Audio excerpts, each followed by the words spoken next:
Sixth most common question: if Islam allows a man to have more than one wife, why does not Islam allow a woman to have more than one husband?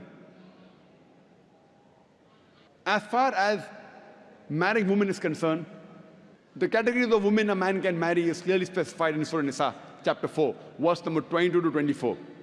And it's mentioned in Surah Nisa, chapter 4, verse 24, that you cannot marry a woman who's already married. That means in Islam, a woman cannot have more than one husband. Before I give you the real reason, imagine there's already a scarcity of women finding husband. If a woman has more than one husband, this scarcity will increase. It will multiply the problem. Let's analyze what are the logical reasons that Islam prohibits a woman to have more than one husband. When a man has more than one wife, and if any child is born out of that wedlock, you can easily identify who is the father as well as who is the mother. But if a woman has more than one husband, and if a child is born, you can identify the mother, but you will not be able to identify the father. And if you go to admit that child in school, and if they ask you what is the name of the father, you may have to give two names.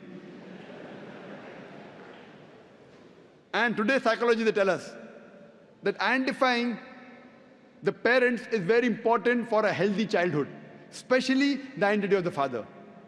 If you cannot identify the parents, the child has a lot of mental trauma. Today, after science has advanced, I'm aware that there is DNA testing and genetic testing where you can identify who is the father and who is the mother, though it's not very accurate. But even if I agree that maybe after a few years it becomes accurate, yet it has happened recently. All these years it wasn't there. And this is not the only reason why a woman is not allowed to have more than one husband. There are various other reasons.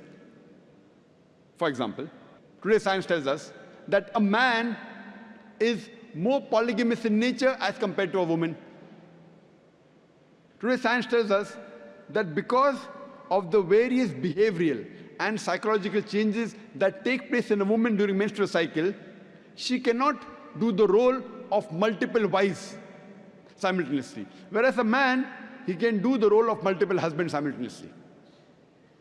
Furthermore, if a woman has more than one husband or more than one sexual partner, and if all of them are loyal to each other, yet there are high chances that venereal diseases and sexual transmitted disease will emerge, and it can be retransmitted back to the man.